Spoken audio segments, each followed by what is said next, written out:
Oh, hello, and welcome to Audente Bigamotus. I'm Review Cultist. I'm Mikey. The E stands for evil. I'm the gamer in yellow.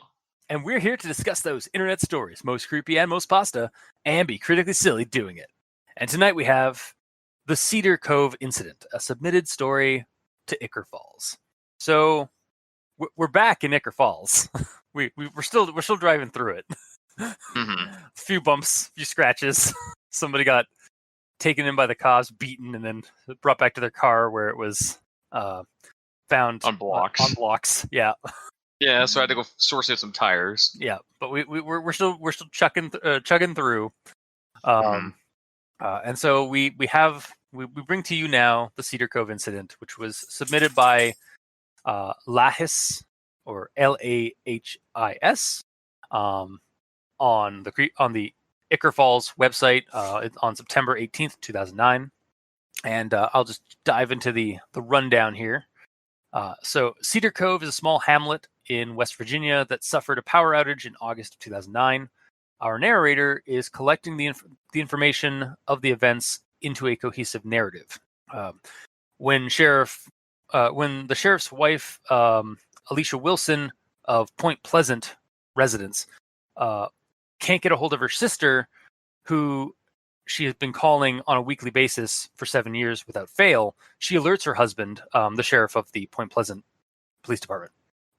The sheriff and the deputy go into the town to investigate and find that the power is indeed out, and also, furthermore, that no one seems to be around, even at the local authorities' office. Eventually, they break into a home to search, and while investigating the basement, the deputy sees someone or something and freaks out and yells at the sheriff for them to leave town. Turning back to the sheriff's office outside of Cedar Cove, the sheriff contacts the federal authorities and interviews his deputy on what exactly he saw, which is recorded and transcribed in the story. Apparently, he saw a humanoid figure, but the face was upside down, wide-eyed and unblinking, and grinning like ear to ear in a very uncanny way. It had also been staring at him even before the flashlight was put on it. It unnerved the deputy, something really fierce. This recording somehow made it out for people to hear. Anyway, soon the CDC were brought in, believing this to be some kind of disease. The sheriff and other deputies accompanied a team of CDC researchers back into Cedar Falls, and these events were recorded by video for the entire time. And we get a transcription of that. The basement thing gets hostile when approached and takes down a researcher. While the group retreats back to the street, the doors to all the houses in town begin opening and reveal that the entire town's population have indeed turned into these deformed crab-walking things with their heads all upside down, wide-eyed, unblinking, and stretched grins. They act like animals, and even when they are shot and presumably killed, their face never changes its expression. And it's about this point when the things begin attacking the group, and they have to escape and the group escapes with casualties. This footage was leaked in September somehow, but is chalked up by the internet to a variety of skeptical reasons, like CGI or some kind of ARG or some kind of like viral tactics for a movie that never came afterward. After that, the government rolls in and the town is razed. The official story is that the town contracted a mutation of the West Nile virus, and no one ever hears from the victims ever again. Everything gets brushed under the rug, as it were. This material that we're reading is all covered by a local newspaper that the narrator puts up for the tail end of the story. By the end, locals in neighboring towns comment that this misfortune was inevitable and likely caused by the close proximity the hamlet of Cedar Cove is to Ichor Falls, that creepy town with its share of tragic past, and stating that like a poison surrounds that town and corrupts everything in and around it. And that's about the end of the story. It kind of ends off with that. So, on to someone's favorite segment of the story of our show. Everyone tolerates the Grammar Inquisitions at this point. So, I'm gonna just dive into this one. When Wilson suggested that Foreman remain in the car while he had another look in the basement, Foreman screamed at him to remain and to stay away from the basement, saying that the thing was possibly contagious and definitely dangerous. So that's kind of a long sentence. Like it's all commas. But my big thing actually is the fact that so he says that the thing, and the thing is in single quotes. So it's like you don't need that first the because it's put in the quotes. Yeah. And my next one here. Hartman reflexively whips up the camera in the direction he is pointing. So I think that it should be that he's pointing, or that he is pointing. But I'm going to take it a step further and even replace that to be in the direction the man is pointing, just so it's a little bit more clear on who is pointing. But the only person that's pointed is the other guy. Yeah, but it's still just for a little bit extra clarity. Honestly, you could take it or leave it. You could do just that he is pointing, or you could do the man is pointing. Or maybe it was meant to be flexibly whips the camera up in the direction that he was pointing, because he was pointing down there before, right? Yeah, it could be any of those three would work, I feel. And then honestly, my last one that I care to pick up on. Emergency workers were too late to save all those afflicted by the highly contagious, rapidly progressing disease, but they were, thankfully, successful in containing the outbreak. So successful here, it's really kind of hard for me to point out the problem there, but it's honestly just it's missing an S. Successful has 2 S's in it, or I guess 3 S's if you count the first one. But there's 2 consecutive S's. Yes. Yeah. And that is my grammar acquisition. So, Mikey, these stands for evil. I hand you the torch. All right. So I have an it sentence that is also a run-on sentence. Okay. All right. So here's the quote. It had been a slow night in Point Pleasant, and Deputy Andretti would later tell investigators that the sheriff himself admitted before departing that he was only making the trip to break the tedium and anticipating his wife fretting over her sister later that night.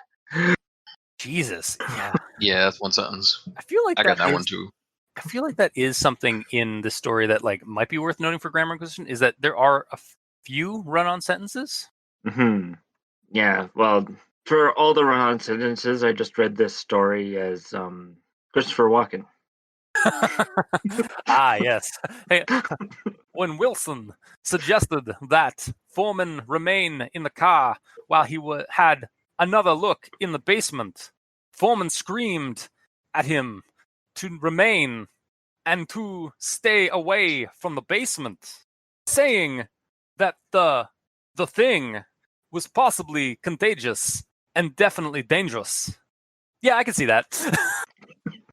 Kind of ruins the fear or the spookiness of the overall story, but I mean, what if something horrible happened to Christopher Walken? You know, to be fair, actually, I say that, but I've watched a horror movie with him in it called Communion, and he does the same thing. It's like, there's something in my room. I don't think I want it in my room. Yeah. And it is a creepy scene because he's under hypnosis, and telling the therapist about it, and it's showing flashbacks to that scene of an alien kind of coming into his room. Mm-hmm. So yeah, I guess I could see that. Yeah, I guess it's hit or miss sometimes. It's like a flipping of that coin of horror and comedy. So did you rewrite that sentence, Mikey? No, I didn't. Oh, I did. Deputy Andretti would later tell investigators that it had been a slow night in Point Pleasant, and Sheriff himself admitted he was only making the trip to break the tedium. Period. There's a comma in there in that break. Plus, comma, he was anticipating his wife fretting over her sister later that night. Just broke it up into 2 sentences with Yeah. I feel like that's really just what needs to happen for some of these. Is just like kind of just break your sentence up with more than just commas. Also, as a very slight note on reading that, it says like Deputy Andretti would later tell investigators blah blah blah blah blah. Sorry, it would say Deputy Andretti would later tell investigators like stuff about the sheriff. So as soon as I read that, I'm like, okay, the sheriff's dead. Otherwise, the deputy wouldn't have had to speak for the sheriff after the fact. But I guess he does. Yeah, I guess he does die. It's kind of like it is kind of a tease to like what happens in the second bout of travel to Cedar. If you catch it, yeah. No, like that was even before they left. Oh yeah, that was before they even left the first time. That's fair. Yeah. But yes, please continue. Yeah. Oh yeah. So I didn't find any front butts, and all the front ends were also dialogue, so they get a pass. I don't have any more grammar inquisitions. All right. Well, I guess, Gamer, you can continue your grammar in yellow. Okay. Did you get the one that said, according to Wilson, Foreman appeared to be hysterical? Because you've read that as Christopher Walken. It's the one that's the thing. Okay, I'm looking at. Hang on, where is it? When Wilson suggested that Foreman remain in the car while he had another look into the basement, Foreman screamed at him to remain. Yeah. What's the issue? It's a massive run-on. Oh, I know. I commented on that right at the very beginning. Okay, that's why I was asking you if you commented on this sentence because I missed it. Yeah, I did comment on the sentence. I just didn't. I didn't fix it. Cool. So, well, the part you missed, unless you said that as well, is when it says like in at least a mild state of shock when Wilson suggested. When is capitalized for some reason? Oh. Yep. Huh. It's almost like there was a period there. Was there then, not?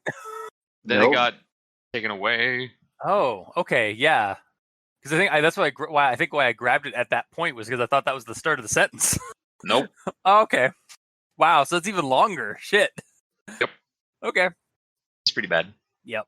My rewrite is, according to Wilson, Foreman appeared... Okay, actually, first of all, the dude's name being Foreman's annoying. Is it just me? I mean, that's a last name. Oh, I know, but it's also a job title. Yeah. It's like Baker or like... I know, but I'm just saying. It's you found annoying. it personally annoying. Personally, yes. But anyways, according to Wilson, Foreman appeared to be hysterical and in at least a mild state of shock, period. Wilson suggested that Foreman remain in the car while he did another look in the basement, period. Foreman screamed at him and for him to stay away from the basement, saying that the thing, removed the that was there, was possibly contagious and definitely dangerous. Yeah, that's a much better... It gives you some breaks to breathe. Yep. All right, then I guess we'll move on to actual thoughts. That was actually surprisingly like succinct grammar acquisition. Like it was really just the focus was really just that first section. Yeah. All right. Onto actual thoughts. So I'm going to start with this one here. So nobody thought much of the town's silence at first. So he only brought one deputy with him, and this is in regards to like the idea or like the trope of like a town going dark, basically, and then people from the outside going to investigate. And this type of creepypasta or scary story is becoming a regular on our show. I'm noticing, like it's almost a subgenre in creepypasta. Yeah, it kind of is. Like the whole town that goes silent or missing is definitely a recurring trope. I'm noticing. I don't hate it. It is a good setup for a mystery involving a town. Hell, that sort of thing has been popular in horror and urban legends since Roanoke. And I'm sure there's stories and accounts of missing people and mysterious ghost towns earlier than the settlement of America and stuff. So yeah, it's just I just wanted to note on like the fact that like I'm realizing that like that is a common trope, but not a bad one in creepypasta is the missing town. And my next one here is actually the interview, or it's from the interview with Wilson and Foreman. So, Wilson, what about its face? Was there something unusual about it? Some markings? Foreman is inaudible. Wilson, what's that? Speak up, son. Foreman whispering, it's upside down. Wilson, his face is upside down? Foreman, still whispering, it was all there.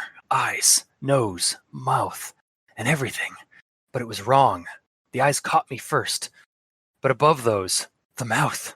It was grinning so wide it was impossible. And it was upside down. The mouth was stretched so wide you could see every fucking tooth in his mouth. Crying now. And I swear it was grinning at me.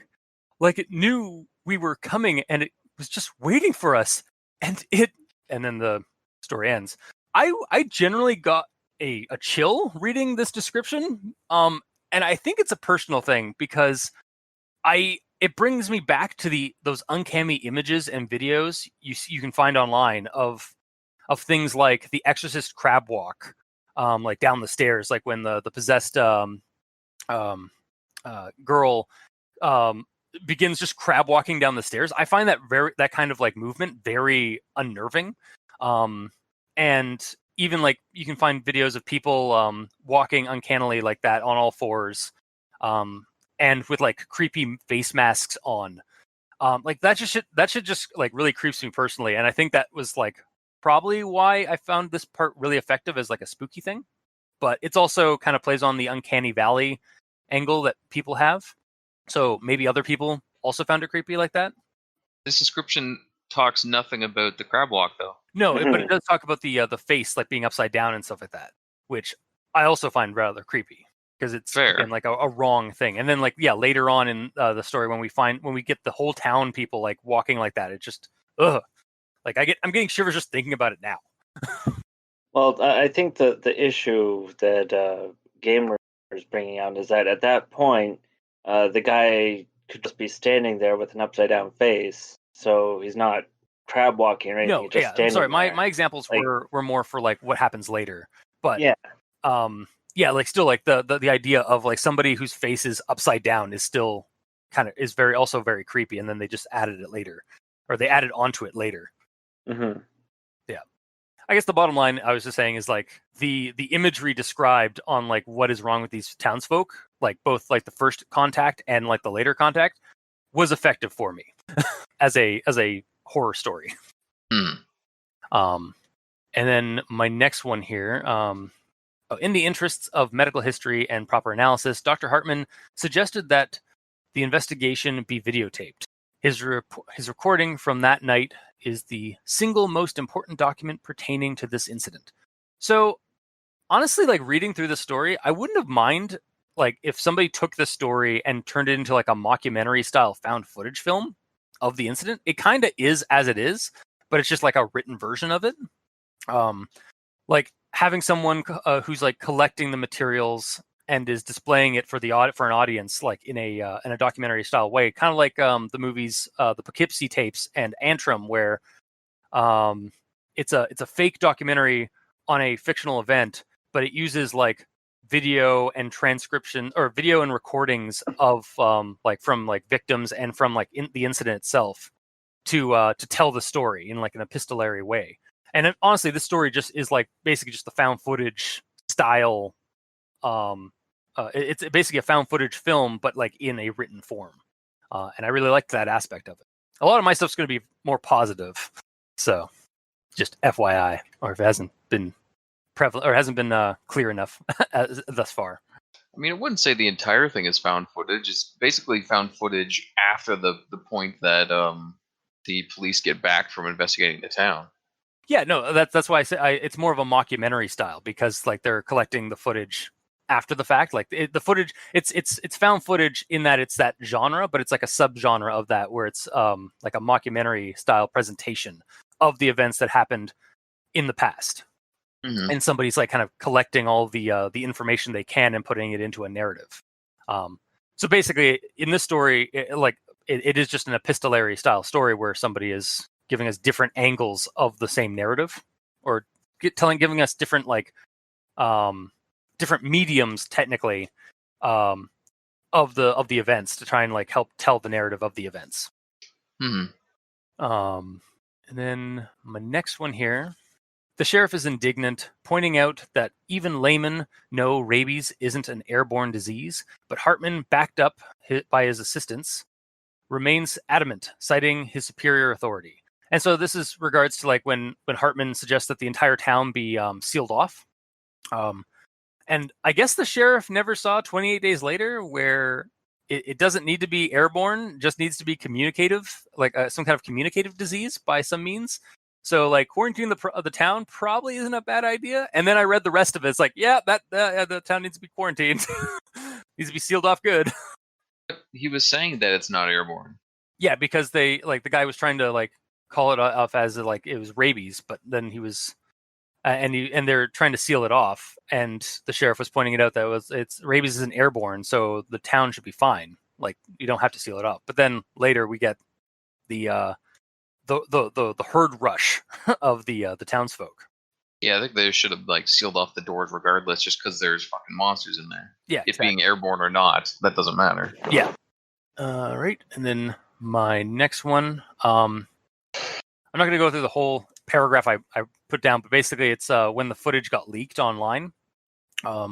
It was met by criticism and like comments and stuff like that, saying it was like some kind of a hoax, or it was a publicity stunt by some group of CGI artists, and or a trailer for a horror movie yet to appear, or some kind of ARG. And honestly, yeah, like, and I think we did this with Game of Tag a few weeks back, or like some time back, and it's honestly a very reasonable reaction to give for like the internet climate of spooky videos and like images nowadays. It's like, yeah, most of the time people aren't going to believe it's real. They're just going to think it's some kind of a fake because we live in a rational world. And so it's nice to have that kind of like grounding, I guess, in like in terms of like the conspiracy of the story or the horror of the story. And then this one, yeah, this quote here, the next one I'm going to do is kind of a little topical. Dr. Steinberg, who issued the statement, commented that we might take some cold comfort from the fact that this disease essentially annihilated itself, killing most of its carriers too quickly to spread effectively. However, torching the town was seen as a necessary precaution, as a mutant virus might have remained dormant in porous surfaces exposed to infected bodily fluids. The surviving inhabitants were transported to an undisclosed location to be properly quarantined. And yeah, kind of reading the story, like this virus containment scenario is a bit more chilling today for me than it might have been like a decade ago when the story came out. What's more is that the use of this cover as a way to conceal the truth of Cedar Cove is also kind of creepy to me, because it's exactly what anti-mask pandemic deniers currently are calling out to. Like when like they say like, oh, wear a mask and stuff like that, like they're calling out that it's a way for the government to cover up something, or to like keep us at bay and keep us under control. So the story is the entire world at bay and under control. Yeah, basically, yeah. So the story is surprisingly relevant, or at least a little spookier for me, with the extra baggage on my mind in the year of our Lord Cthulhu, 2020. Yeah, just strangely topical. Future cultist here at El Dente Rigor Mortis, we would like to say, wear a goddamn mask, especially in times of a pandemic. Thank you. And then my next one here. So, indeed, the outside world only noticed that something was amiss when one Alicia Wilson, widow of late Sheriff Graham Wilson of Pine Falls, couldn't reach her sister by telephone. Wait, I thought that she and her husband, the sheriff, was in Point Pleasant. Is this also a cover-up? Like because this is in the newspaper article. So is this a cover-up part, or is this just a continuity error in the story? Wait, it says they're from a different town? Yeah, like at the beginning of the story, it says that they're from Point Pleasant, but in the news report, they say that that Graham Wilson and Alicia Wilson were in Pine Falls. Yeah, right? Maybe they live in Pine Falls, but he works in Point Pleasant. Yeah. Or maybe they live in Point Pleasant, but he works at Pine Falls, because he doesn't actually ever say the town that he's a sheriff of. It kind of leaves you to assume that, because it says that Alicia Wilson lives in Point Pleasant, and she called her husband, who's the sheriff, to go investigate. So my guess here is that one, this was part of the cover up to kind of like keep it away from the area by the government, and so that's what there's some like false information being given. Or two, it's a continuity error in the story itself by the author. Or three, like you said, maybe it's the sheriff, like he's the sheriff of Pine Falls, but they live in Point Pleasant. For some reason, because at the start it says Alicia Wilson of neighboring Point Pleasant. Yeah, and Point Pleasant comes up a few times in this. Yeah. So it's just weird that they just drop a new town name for where he works. Just the newspaper fucking it up, I'd say. Yeah. Well, and that cover be, again, like part of a cover up, or it could just be like, the newspaper fucking up, or maybe the writer kind of just accidentally putting in a wrong name. Maybe he meant Pine Falls the whole time, like to have like another town nearby, but decided to go with like Point Pleasant, which is an actual town. It's actually where the Mothman is. But yeah. So, and then this is my last one here.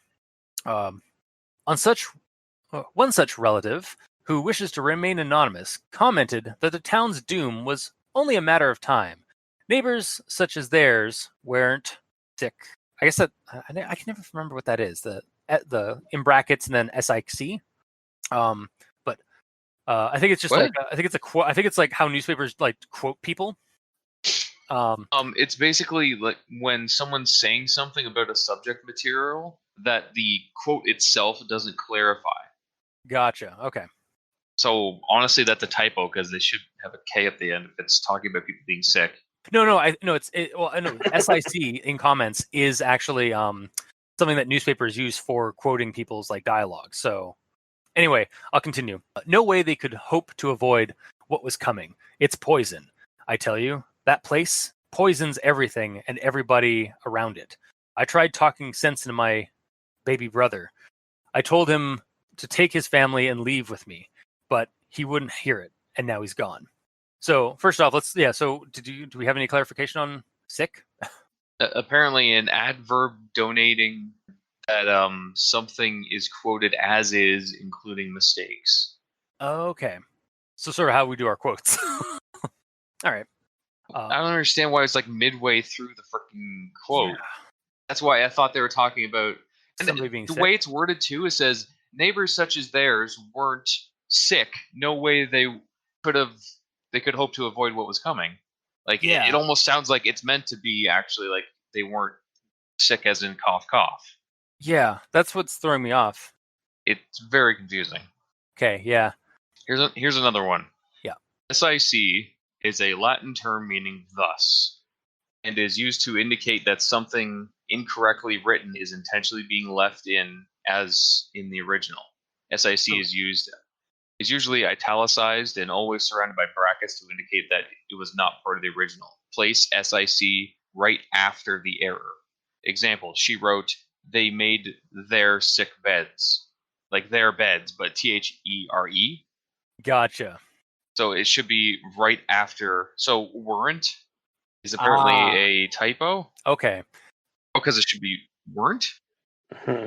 Like, yeah, because weren't, I think, is like kind of like a hick or like a localization of like neighbors such as theirs were not. No, we're in. That is really whoa. Yeah, neighbors such as theirs were not. No way they could hope. But I could hear some. But like when I hear like it's like weren't no way they could hope to avoid. It's like I've heard people say that, like use that in dialogue. So I think that's probably why that sick was there. It's just so like the newspaper can cover their ass of like, hey, we didn't do this. This typo is purposeful because it was a quote. Sort of. Yeah. Thing. So okay, so it's actually done properly in this. It is. So we learned a thing. Yay! I'm surprised. I should know that because I have some background in newspapers, but some. Yeah, some. Yeah, some. Yeah. But yeah, sorry. Getting back to like my original like reason why I quoted this section. I had an inkling that this might have something to do with the chemical accident past of Ichor Falls. Like that's why like the mutations and stuff were happening, even though it's not really concretely denied or concretely defined as the cause. I like how it's put in here by the end to sort of like lean in that direction. Like perhaps it's also insinuating that it was maybe caused by Shining One's influence in the mist around Ichor Falls, because in the one origin story to like the all the weirdness of Ichor Falls from like way back when we covered those stories, it said that Shining One's soul or spirit was like kind of like was loose and like tainting the world, tainting the land around it. So Trickster put a bunch of mist around Ichor Falls to hide, like to conceal that kind of stuff. And it's mentioned in this story at the very beginning, though very like just offhandedly, that a strange mist covers up the area at the beginning, or like before all this starts happening, and like when the power goes out. So it could be like either something to do with the chemical poisoning that Ichor Falls has in its in its location, or it could maybe be something more supernatural and like more insidious. Like there might be more of a nefarious plot at work it's just kind of being put into the subtext of the story. Yeah, it's sort of like telling us the source and the link to Ichor Falls without doing it directly. Like it's in the subtext, which I like. I found it kind of interesting. But enough positivity. That was my actual thoughts. Guys, what do you got? Mikey? All right. So the first thing here, and this is, let me just double check it. I believe it was in the first paragraph. There was things that I had to look up. I was like, oh, geez, I hope this story isn't going to have a bunch of stuff that I have to look up. Yep, I made the same note as well. Which words were you had to look up? At least two that I can see at the start here. Yeah. Cavit lector, which basically means reader beware. Yeah. And parsimonious. Yeah, yep. Parsimonious. Yep. And you knew what both those were? Yeah. Okay. Fair enough. I do. Yeah, I do read a lot of like. I do read a lot of like. What's the term for them? Yellow prose, like basically like Lovecraft or like turn of the century text have a lot of like 10-cent words because they were literally being paid by the word, so they put in a lot of advanced words. So, or like a lot of complicated old-fashioned words. Yeah, so just those two at the beginning, I was like, I hope I don't have to keep looking up words. And then you found two, or was there more? I only found those. There was two. At least one more. Do you have one more? Do you want to speak up now? I don't know where it is, so you just go ahead. All right. All right. I found it. Okay. Excellent. Balk, B-A-L-K. I had to look up, which is hesitant or unwilling to accept an idea or undertaking. Yep. Mm-hmm. So you're learning words. Yay, words. Usually that's a positive on our show. I will say here that like as I was reading, I was like, wow, this person's like really just going like the Lovecraft route of just like being very like trying to be very like antiquated in the way he's writing this like his presentation. Or he's getting paid per letter. Apparently, yeah. That being said, in the case of Balk, I guess. No, it's bulk. It's pronounced bulk. Great. I love words that sound the same. Welcome to the English language, gamer. Why isn't it Balk? Because nothing else means Balk. Regardless, I personally like that word because it is a small word that summarizes. You would need to use way more words to explain. Yes, and as we all know, he's just like, I got things to do. Yeah, exactly.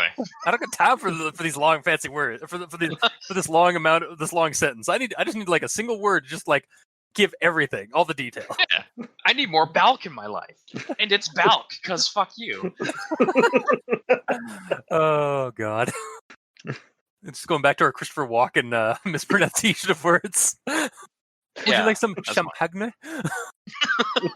If he's allowed to do it, I'm allowed to do it. Time to move on. Okay. Yes. All right. And then my next notes here are from sort of the end of the story, so I guess the newspaper clippings. How the people of Cedar Cove came to be exposed to a strain of West Nile virus years after the last documented case, we may never know. West Then Nile Mikey virus just is still active. yeah. I think That- maybe like before, because I do remember in the before times, before this pandemic, there were other potential pandemics or epidemics in the early 2000s. And I do recall like West Nile virus being one of those like potential viruses that like everybody was afraid of. Mhm. So, but There may have been a period when it was quote unquote killed, but it may have come back, and that's in between this being written. Yeah, where like the media would have like boasted like, "Hey, we've no one has to worry anymore. We've solved the West Nile problem," even though we really kind of didn't. It was still around. Mm-hmm. Yeah, but yeah, like I did a quick look, and in Canada there was cases last year. I don't think there's been many cases this year because not as many people have been out and about. So Yeah. Which makes sense. And honestly, that's just because like it's a strain that comes from mosquitoes. So I know that we did basically like the mosquito population like for like those years that happened when West Nile was a big problem. Like people were basically like getting rid of all the water sources, like all the still water, the stagnant water that that mosquitoes like to breed in. So I know like there was like basically the mosquito population to drop, and that as a result, it the West Nile virus stuff slowed down. But yeah, really just has been kind of like the last few decades have just been nothing but like kind of like disease-based disasters. I think about A whole bunch of mini ones. a whole bunch of mini ones leading up to this one. Mm-hmm. All right. So my next actual thought here, and here's the quote: Ichor Falls is no good, and everybody with an ounce of sense should pack up right now and just go wherever their nose leads them. Like, okay, Toucan Sam, just follow your nose. Mm-hmm. Exactly. Yeah, Toucan Sam. He's part of the SNTF. He's monitoring Ichor Falls on the outskirts in one of the neighboring towns. Yeah, and he can sniff where like a trail leads to a safe place. That's his whole thing. Ah, yeah. He smells safety. Yeah, All right. I have no problem with that. Toucan Sam is a member of the Supernatural Task Force. All right. Yeah. You're welcome, guys. All right. And my last actual thought here is that Cedar Cove could theoretically be the aftermath of Candle Cove 3D. Because okay, so Candle Cove, same universe. Yeah. Clearly. And we have mist. So what if that mist was static? Reality It's static? Static for the world. Oh God! So wait, that is that you're not wrong. This white hazy thing that goes over top of what you're trying to see. Yeah, it's like white noise because like white noise is just static in audio, so mist is just static in reality. Also, I'm now thinking back on the I don't think this has any bearing on this, maybe, but like in one of the Digimon seasons where like Digimon start returning, like coming into the real world, and it was taking a lot more like kind of like a horror kind of thing, and like a mist or a fog would open up, and it was kind of like static as it came in, and it was basically like the rift opening up between the digital world and the real world. So it's surprisingly possible in this strange supernatural world of Ichor Falls. Mm-hmm. Damn you, sir. All right, and that's pretty much all I have. So onwards to Game in Yellow. Wait, hang on. So like, so you're proposing? So just so we have some clarity on like your last statement. Your proposal here is that this that the disease or the mutation of the townsfolk is caused by Candle Cove rather than like any of the other possible Ichor Falls sources. Yeah, well, It's specifically the exposure to Candle Cove 3D that did it, because basically the mist moved in, everybody saw it, and then They mutated. yeah. Or I don't even know if they like. I guess they kind of mutated. It's more like they just kind of like, it's not so much mutated as they just like their bodies just started doing things that the body doesn't do.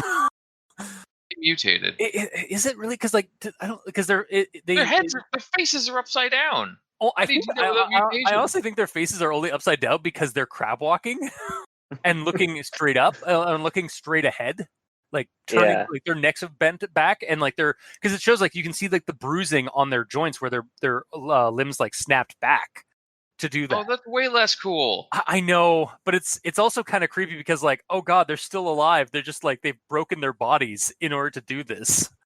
It's a kind of mutation, I guess, but it's more of like something is controlling them or like has taken over. So it's literally just like Exorcist shit. Yeah. Oh. Are you? Well then. Are you disappointed now? Yeah. God damn it. See, I find it still creepy. I still find it creepy, but that's interesting that you don't find that creepy. Yeah. It's not that it's like not creepy or not. It's just it's a lot less creative now. I guess. And a lot more believable. Yeah. Is it more believable? Well, the crab walking is. Yeah. And the upside down face, yeah. Well, and there is actually maybe there is some mutating because like it shows like their backs and stuff or like their bodies are like bent up in like in bizarre ways. So like there is still some kind of a transformation. It's just not as fantastical as like a full blown mutation. Mm-hmm. Gamer, have we just like ruined this for you? A little bit. That's fine. Okay. Well, just all right. That's your end of yours, right, Mikey? Yep. Okay. Well, Gamer, you're up. What's the point anymore? I know. Control A, delete. No. All right. Well, like Mikey, when I was starting to read this, I was seeing that the first paragraph was like very flowery and very overwordy, which was unfortunate because I started reading this at like 8:00 this morning. So I'm like, oh god. I know that's on me, but it's fine. But just because of how overwordy it is, I found myself stumbling a couple of times on the first paragraph, and I didn't bother like copying any quotes in specifically because it's not like the sentence was written wrong. It's just written in a way that's kind of hard to read. Yeah. Like you have to read it really slowly. You can't just kind of go quickly, which may have been my problem because I was trying to power through it.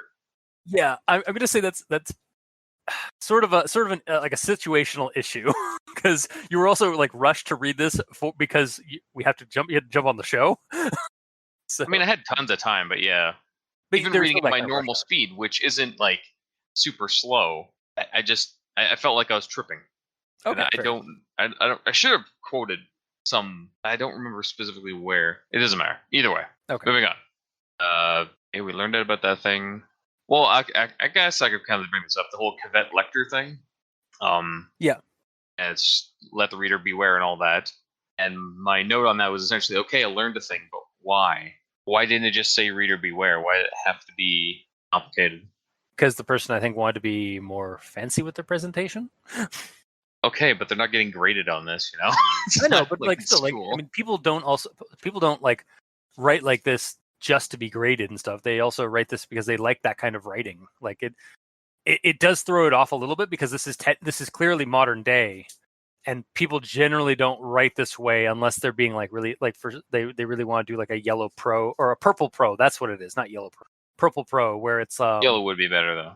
Yeah, of course. Well, yellow, I think is what I thought because a lot of those pulps and like a lot of those stories were written on yellow paper. But like it's called Purple Pro because it's like very, very like anachronistically written and like kind of fancifully written. But yeah, there is an issue here with the writing, just in terms of like it kind of has a character all of its own. Yeah, like even though the narrator, who is the person that's putting all this together, I guess, isn't actually in the story, they have character development. Or not development, but they have character. Yeah. Yeah. Which is kind of nice in a way, because then it's not just a a narrator that just has no. It's not just a dude stating facts, and you don't get to see anything about him. Yeah, You it's at least just, get it's, to if it's feel just bland. something. Yeah, it's less textbook and more like actually story, or like there's more of a story to the very narrator that we're like learning all this information about, Mm-hmm. or from rather. Yep. And then my next one is also kind of on the same vein about parsimonious. So when I looked that up, it said stingy or cheap was the definition. Yep. So reading that sentence, it doesn't make sense. Could you read it? Because it's been a hot minute since I read that part. So Okay. This sort of bleeds in my next one because I was going to bring up the sentence. So I'm sure even the most skeptical reader will agree that the following is the most parsimonious telling that accounts for all of the known facts. So, what are you even saying here? You're sure that the most skeptical reader will believe that the info here is the bare minimum of what needs to be told? yeah, because I think because it does mention earlier that there's a lot of rumor and like rumor and conjecture and story like about this, and this narrator is trying to gather as many of the base facts so that you can get the straightest like narrative of what happened in Cedar Cove in the Cedar Cove incident. Okay, but what does someone's belief have to do with this? With his apparent stinginess of using only necessary words? Well, of whether or Mr. not Parsimonious. yeah, or whether or not I think it's like not belief in like what you believe. I think it's more like even the most skeptic about like what happened, like of like the weirdness that happened in Yes. Cedar Fall, like or Cedar Cove. You'll get all of the facts like as straight as you can as this guy can write them, to tell the narrative that of what happened.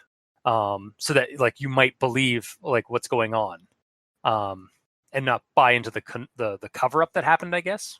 I don't know, I guess. Again, I think it's because of the flowery writing that it kind of doesn't drill home enough, or doesn't like. It doesn't seem like it's fitting if the intent is trying to get at the word stingy or cheap, because look at it. It has so many words everywhere. It's not being stingy on its words at all. However, through my confusion of this whole situation here, I looked a bit further into the word parsimonious, and there is a secondary definition where parsimology, which is in psychology, is explaining something with the fewest assumptions possible, which I believe is what they're trying to get at. Yeah, because they're trying to get just all the facts, like that. It's just the facts, no assumptions is what's going on. Just here's what happened, and there's no like commentary from the narrator as to what happened. Yeah. So that one makes more sense than being stingy, because this is not a stingy story in the least. That being said, I made an assumptions counter. Uh-oh. Because I've counted 6 assumptions that I've made throughout this story that I had to make. Okay. Even though it's apparently written very parsimoniously. Yes. By assumptions counter 1, the landlines are down. So when I'm probably going to be bleeding into my other notes on this. I probably will be, actually. So I'll just move on, because I'll be coming up with those while I'm going along. Okay, so you're just going to like ding number 2. Yeah, pretty much. Yeah, I'll have a counter going. All right, yeah. Go for it. Okay, I talked about that. So, all right. So, paragraph 1 of the story. It's sort of still on parsimonious. It's just for this last second. When I first read it, I thought it was in regards to the stinginess of the words. That was my first definition I looked up. And then I'm like, okay, but this first paragraph was so wordy. How could I reword this and have it actually be stingy on words? And through me rewording it, I saved 380 characters. Jesus. And it's still very readable, and it says all the things. I'll just read it right now. Between August 11th and 14th, 2009, Cedar Cove's power grid failed, and all contact with the outside world was lost. Even though the landline phones should work, which I'll go into. Even though the town's power was notoriously unreliable, this failure couldn't be explained. On top of the power outage, a thick, tenacious mist covered the town. Cedar Cove was normally a sunny town. A brisk northern wind would have blown the mist away, but it was unseasonably cold, overcast, with a slow southwesterly wind. And that cut it down almost in half. Yeah. Because it is so... You're being very shrewd with your words. Yeah, it's being very unparsimoniously with its actual wording. As you can tell, that word annoyed me. So yeah, parsimonious is definitely going to be our word of the day.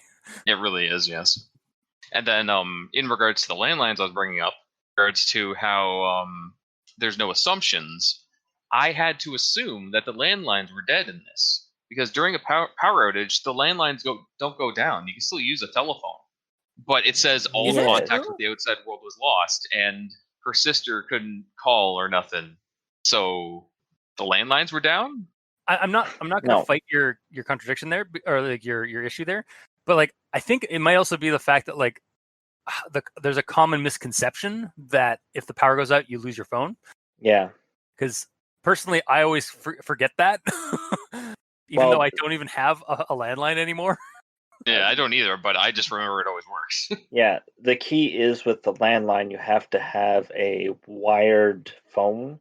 And with the advent of wireless phones that require power, when the power goes out, a lot of people lose their landline as well.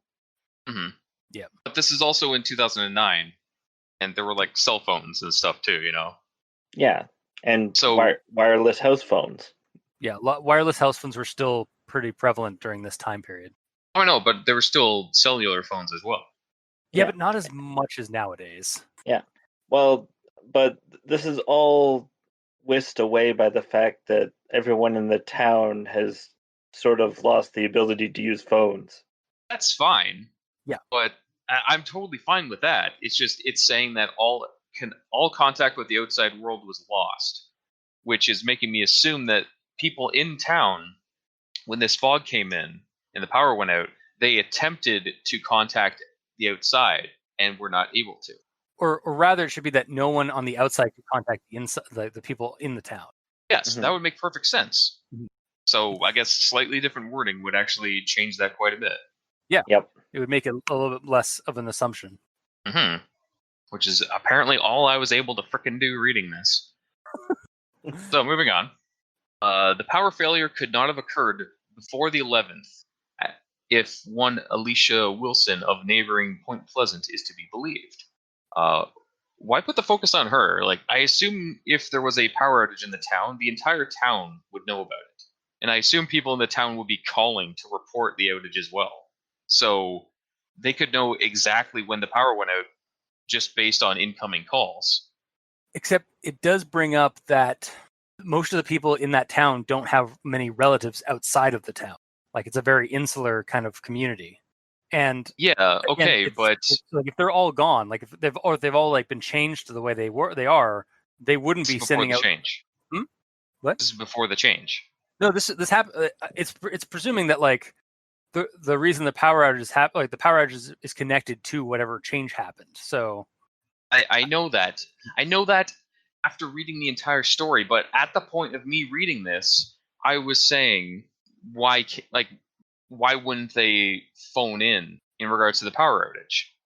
It doesn't matter how solitary your town is.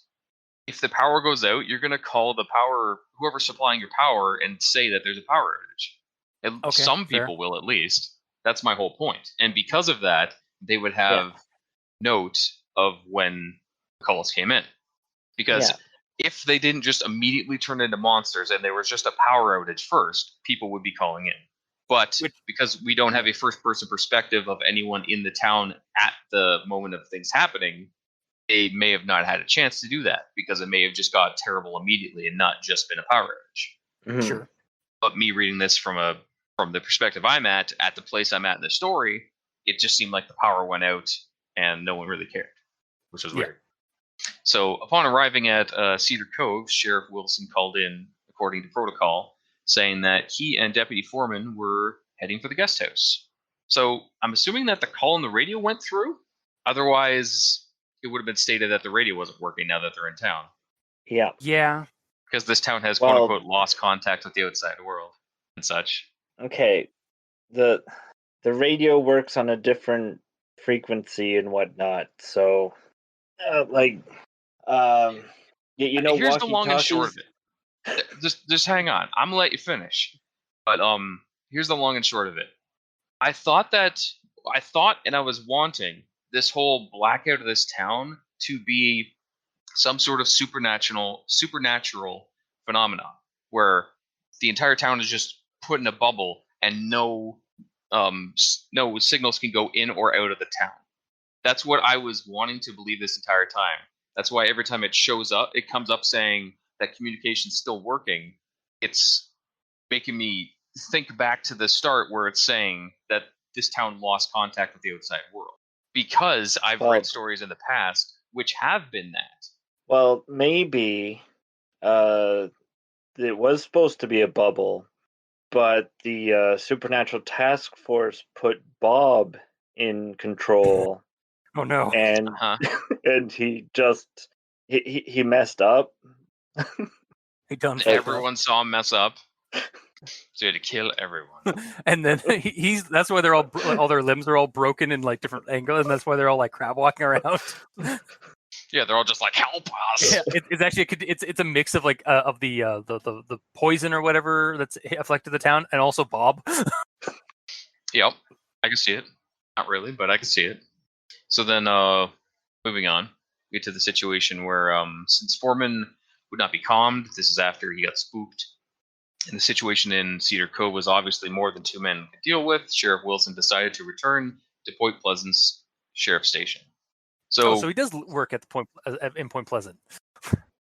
Yes, he does. Confirmation there. Cool, good to know. Yeah. So in an emergency situation, because the sheriff has claimed this an emergency situation, hence why he shot the door down, wouldn't they just call for backup a lot faster? Because they had to waste upwards of an hour of driving, just go back to the station, be like, hey guys, we need help. Yeah, unless they, there's something that maybe could have been added in the story, is like there's no, like, for some reason maybe the mist and whatnot in the town is causing the communication to be like just negated. But the communication worked. He radioed in earlier. He radioed inward, but when you try to radio outward, it doesn't work. But that would have been something that could have been brought up in the story, like to actually like make that, to kind of give that a little bit more credence. I don't know what you mean by radio inward and outward. So like, people can try, people can, it's like it's like maybe the mist. I'm just kind of guessing here for like the sake of argument. You're assuming? Yes, I'm assuming. I will make an ass of you and me. The mist that came in is like the bubble that, but it makes communication a one-way trip. No, so like people can send messages inward, but they won't be able to receive anything coming out of the town. But my point I was saying before is he did send out, because he reported that, okay, we're in town, and he sent that message out, saying, oh, we're doing this and that, it's dark. Like, he did all that. So it would have been a little more coherent if it had been otherwise. What? Like, it would have been a little bit more coherent if that hadn't been the case. I guess. Basically, just the radio worked before, and there was no mention of the radio not working. Because they don't just, I believe, as far as I know, I'm not a police officer, that when you radio in, you tell them something, and then they say okay. Like, they confirm that they got the information. So because that wasn't mentioned at the start, radios work. So they could have just radioed for backup. Fair. Yeah, but the fact that they called in the CDC means they probably had to go back to the office, look up the CDC number. Also, the deputy was freaking out, wanting to leave the town entirely, and the sheriff's one guy. So it might have just been like a thing of like, I'm just going to get out of here and we're going to come back. It was just a lot of wasted time and Brooklyn police officers, in my opinion. Fair. Because like they could have just left town and gone just out of town and just stopped and waited for backup if he didn't want to stay in town. There was other options. Yeah. It was just, and even when there was just a lot of time wasted with this, because even when they left, they went all the way back and then they sat him down and had a chat with him. Meanwhile, the entire town is potentially being killed by this monster because they don't know what's going on. Yeah. There's just a lot of farting around. But yeah, well, that's the police department for you. But it's Derplin for you. Honestly, that's not just Derpland. that's policing in general. I don't think so. No, that's yeah, okay. Agree to disagree. With the scale of an entire town potentially being like hostage or being murdered or something, they would be a lot quicker. No, they wouldn't. No, they wouldn't. Again, agree to disagree. Fine. So now we get to the upside down face situation. So it's described that it's an upside down face, but it's not really super specific about it because when he's saying it, the face was upside down, but he was grinning. There was a couple of different ways I was seeing the face. I actually made a very quick artist rendition of it. God. Quote unquote artist rendition, aka MS Paint. So don't worry about it. So You're not gonna post it? Oh, yes, I am. So normal face, upside down face, and then the face that I thought it was going to be. 1, 2, 3. So a normal smiley face. You everyone on recording knows, or off recording listening, knows what a smiley face is. Upside down smiley face, easy. Upside down face would be the eyes are at the bottom on like where your mouth is. Your nose is where it is normally and in the right orientation. And your mouth is where your eyes are, but also in the same orientation. So the tongue is at the bottom and like smiling would be up. Yeah. That's what I thought it was when it said the face was upside down. But it's more like the entire head is upside down. Yeah. Yeah. Because everything is completely inverted. But because it wasn't super specific about it, I didn't know which of of those two different options it was. Yeah. Well, and I was with you. Like, I was with upside down face, and before we get any of the crab walking, and just a guy standing there with an upside down face. Yes. That's what I thought it was going to be. I thought it was going to be that with either of those two, like, completely disformed faces. Yeah. But I just didn't know which one it was going to be. To be fair, our first descriptor of the face is by somebody who's in distress. Yes. So. But it's also something that, like, is potentially going to scar him for life and it'd be burned into his mind. He would not forget what that looks like. Sure. I don't know what else to I don't want to argue with you like for like hours. So yeah, okay, it's fine. Either way, yeah. And the only other note in regards to the face is, unless the face moved, it could have been a dude standing there wearing a mask. Yeah, true. At that point, and just the mask itself was upside down. Or it could just be like that's how the mask was. How it was made. But that's what I mean. The mask itself has an upside down face on it. Yeah. So it could just be an entirely like mundane murderer story for all we know at this point. Yeah. And that actually works because the eyes stare unblinkingly. That's true. Yeah. Because even when the lights shine on it, yeah. Yeah. Because nothing was said that it moved at all. But we read the whole story and you get the whole idea, the whole world, or the whole like setup, or the whole situation. Of course, but as per usual, when I'm reading something and I have to constantly erase when I'm being told and redraw it in my head, then you don't like that.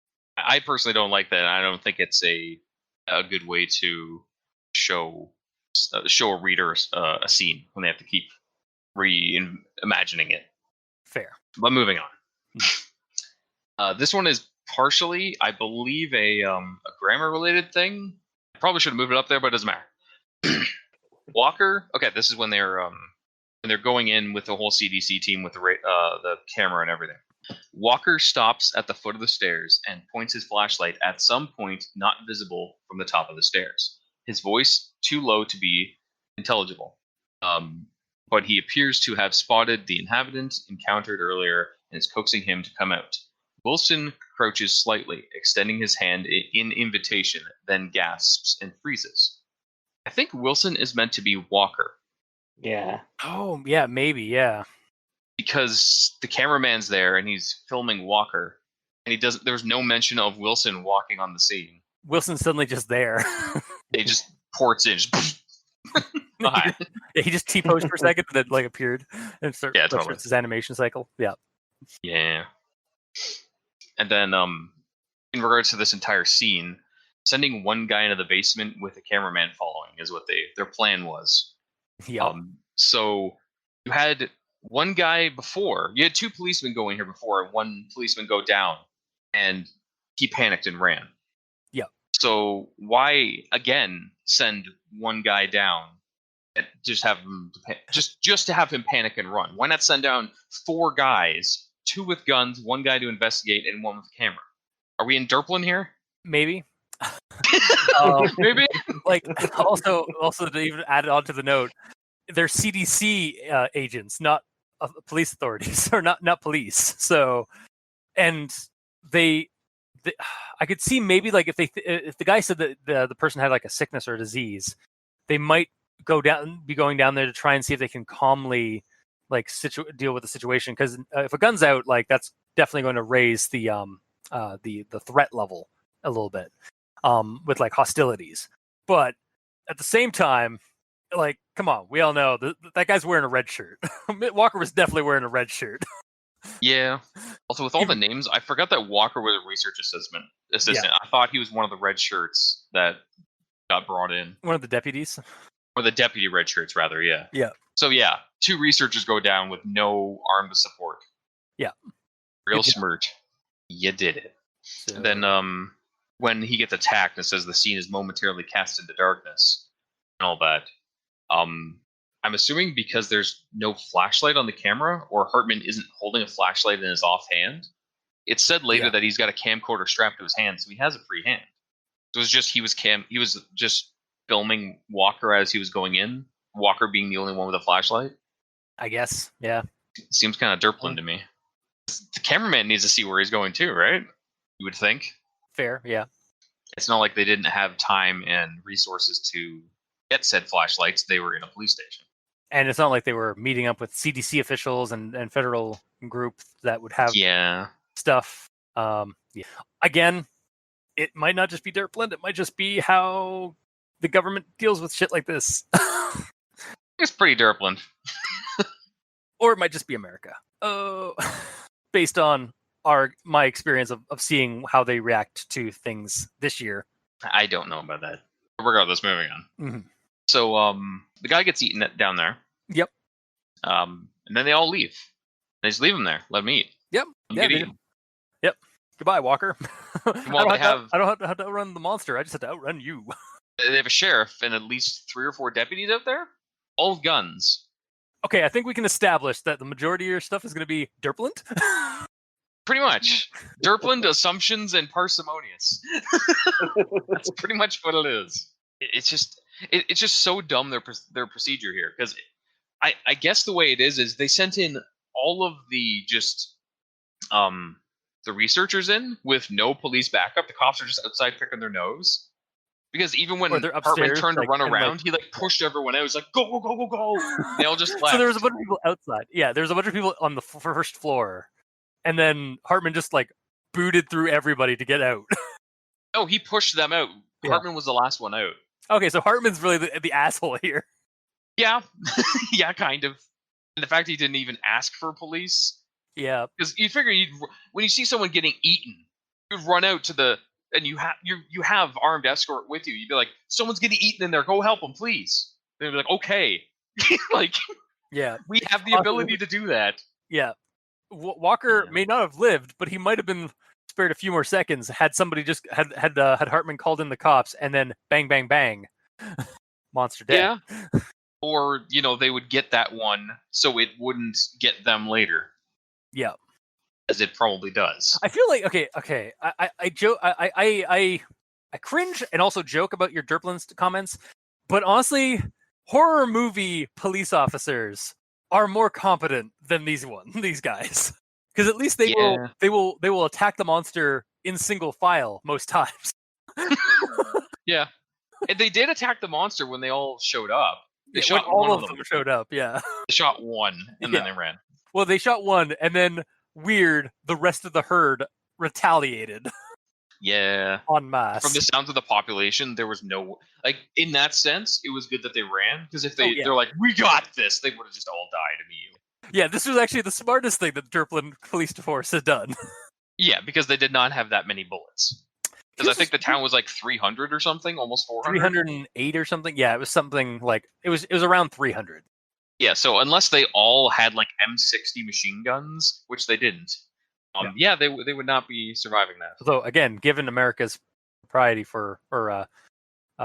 given their stance on guns, I'm surprised the police department didn't have M16s. I said M60, but M60, yes. I don't know guns. I'm Canadian.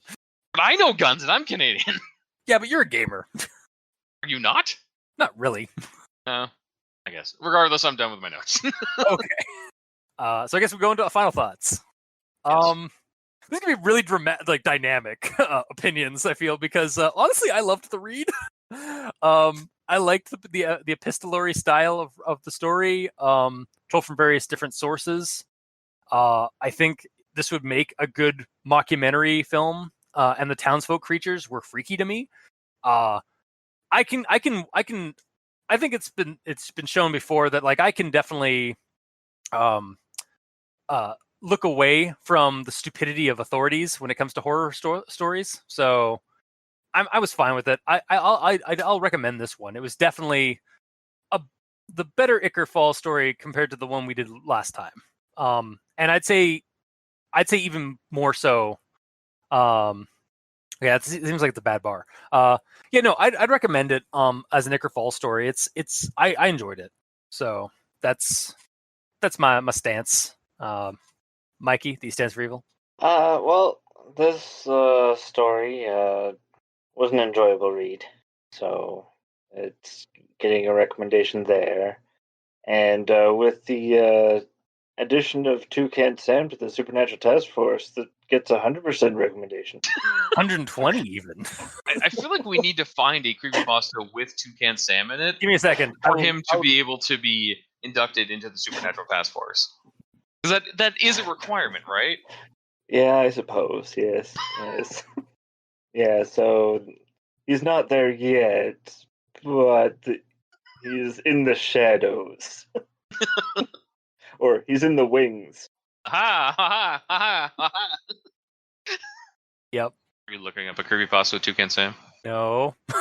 Oh. Maybe. Just before I heard you go, hang on. Yes, maybe. Okay. So far, all I found is Toucan Sam is mentioned in a creepypasta on creepypasta.com. That counts. There's also a Wattpad story called Masky Stories, but it looks like it's just they brought it up. It's not actually, they just bring up Toucan Sam offhandedly. They don't actually, it's not actually the focus. We could be the ones who make a Toucan Sam creepypasta. Just look up Fruit Loops. Maybe that'll help. Fruit Loops creepypasta. Oh my god, I cannot believe. Yeah. Oh my god. Is there? On badcreepypasta.wiki, there is a bloody Fruit Loops of death. Okay.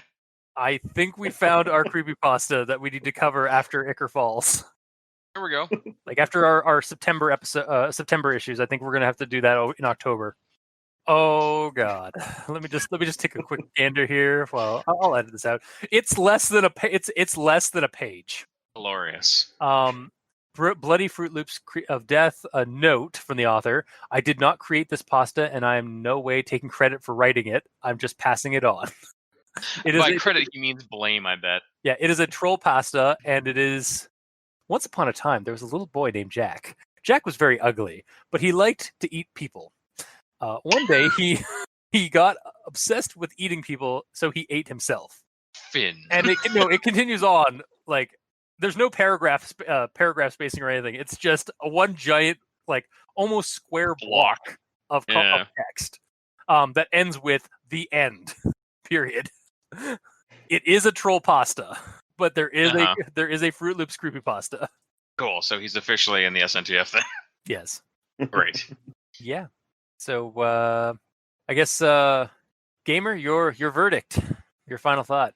So for me, when I was reading this, it was I unfortunately went in with already pre-designed notions of what I wanted it to be, because of the vibe of it, I was going in wanting it to be okay. This town got hit with something weird, and there's no communication. That something bad's happening in the town, but didn't get that. Really and then on that There's a lot of things I'm focusing on. Mm-hmm. But yeah, the communication thing sucked, and then the face, which would have been an interesting way to actually do a monster, like having his facial features in a different location, like a Picasso situation almost, Yeah. is potentially scary and really weird. And I was down for that until it wasn't that, and then I was not down with it, and I was sad, and I cried. Sorry, I still think it's creepy that somebody like twisted their head like upside down and is still like alive. But I think, to your credit, yes, I think that the mutated face, where like the features are all like have been rearranged like as though as like putty, like switched around. I think, or like a Mr. Potato Head. I think that is also a very creepy, like a much more fantastically creepy scenario. I mean, yeah, but also like freaking Bray Wyatt in the WWF, the WWE. He freaking does that in wrestling matches. Like he'll walk like that. It's not inhuman to do. No, but I mean the way it's described in the story is that their joints are much more like broken and like walking around. Mhm. Like they're walking around like that as if they are. It's like as if it's like natural to them, but it's not. Yeah. It's because they're all broken and they're like moving in jerky motions and such. Mhm. But although, yeah, like that again, like I kind of that to me that's also kind of creepy. So that might just be a personal opinion thing on that. it might be, but pretty much the entirety of the creepiness is with the joints. Even though the creepiness at the start was the focus on the face. Well, the face is the least creepy thing in this now because it's completely normal. It's just upside down. I guess. So, like, I kept getting whiplash with this story. It was bothering me. And then Derplin Police is always a no-go. So, for what I wanted it to be, I was gonna 100% recommend it, but it just kind of kept not being what I was hoping it was gonna be, and kept doing things that annoyed me, like making me assume after it told me specifically that I would not assume, or assume very little at the start of the story. So, but as it is, it still felt like an Ichor Falls story, and it still felt like it was part of the canon of everything. So I'll still recommend it, but it's just a very light recommendation, just because there was a lot of things in it that bothered me personally. Yeah. Okay. But if you like police procedure and people, well, I mean, even that, okay, it does say early on. It says that the narrator says that I'm well aware that the characters that they're not characters, the people, that the people make irrational decisions and stuff like that. So it's almost kind of saying I can write whatever I want because there's missing facts in here. So them making weird decisions isn't, it's not unrealistic because there's stuff that you don't know, which is sort of like a freaking Deus Ex Machina. I can just do whatever I want move, which kind of sucks. I mean, you take it that way, but I take that as like that is kind of how people are. People aren't like people are not infallible. They constantly make mistakes in all of their like especially when it comes to like an emergent, like some kind of an emergency or like a situation like this kind, like a situation on a town scale of like dealing with a disaster. Like issues arise and people make mistakes all the time, and sometimes for the worse in those kind of situations. So, and it's I'd almost go with like it's I guess it's kind of an excuse, but like if the authorities were perfect like on what they did, part of the horror of the story wouldn't be there, like the horror of like incompetency. So I don't know, I just feel like the horror should be focused on the creature that's the unnatural creature, not on humans being dumb. But that is also a part of the horror, is us freaking out because we can't deal with what's going on, and we're making mistakes as a result of the panic. Mm-hmm.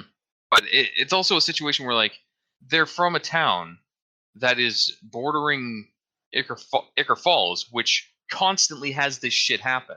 So they should be at least somewhat hardened to weirdness by now. Except the government or the authorities are generally not in the know of that, or if they are, the ones that are in Ichor Falls try to keep that shit under wraps. Yeah, I suppose. Like there's been the story was all right. It's just a lot of things bothered me personally. So if I was telling myself, should I read it? Then I would say it's Ichor Falls, so you might want to because you like Ichor Falls, right? I'm like, yeah, I do, but there's stuff in here that's going to annoy you. I'm like, all right, I got to do it anyways because it's Ichor Falls. Because I like That's me having a conversation with myself. Yeah. Now just envisioning two gamers on the other side of a table, like a small table, eating Fruit Loops. Yeah, of course. With Toucan Sam. Only the yellow ones. Yes. No, I'm saving all the yellow ones. Yeah. Yeah, I do think perhaps the bar was a little too high for you, but I mean that is also like an opinion. Like that is also like that is a valid opinion, like for the story. Because like yeah, we all don't have like the same views on things and stuff. So yeah, I'm not trying to discredit your view on this. So likewise. Yeah. It's also one of the reasons why I wasn't trying to argue as much in your talking, because I was like trying to keep my mouth shut so that you could actually voice your opinion on it. Well, thank you for that. Yeah, I occasionally try and shut myself up.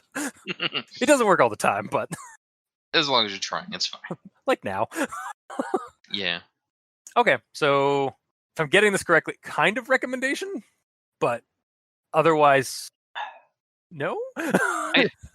As I recall, I've read worse from full-on Ichor Falls. From ones that you've hated ones that were like official canon, technically, like correct. The ones that are published in a book. So in that regards, this is good. It's just personally, it bugged me. Okay, so half recommendation just for the simplicity of it. Yeah, for the parsimoniously, for the parsimonious like setup of here. Yeah, half recommendation. Parsimonious. The word of the day for al dente is parsimonious.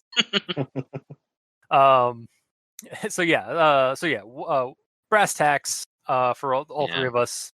I would recommend because I like the I thoroughly enjoyed the story and its epistolary style. Mikey recommends because he enjoyed the read, but would totally recommend it because of if it was SNTF related. And Gamer would not. Gamer saw a lot of problems that he didn't like in it, and so half recommendation because it's still an Ichor Falls story that is better than some of the ones he's read. Yeah. Okay. Well, please, if you out there are listening and would like to share your own opinion on this story, you can talk to us on various commenting sections of our wherever our show gets posted, whether it be on Podbean, Facebook, YouTube, or Tumblr. We're also on Twitter, so you can talk to us there. Mikey is at the E stands for evil, and Gamer in Yellow is at the Gamer in Yellow without that W because his name is too long for the glory of the king. And I'm at Review Cultist.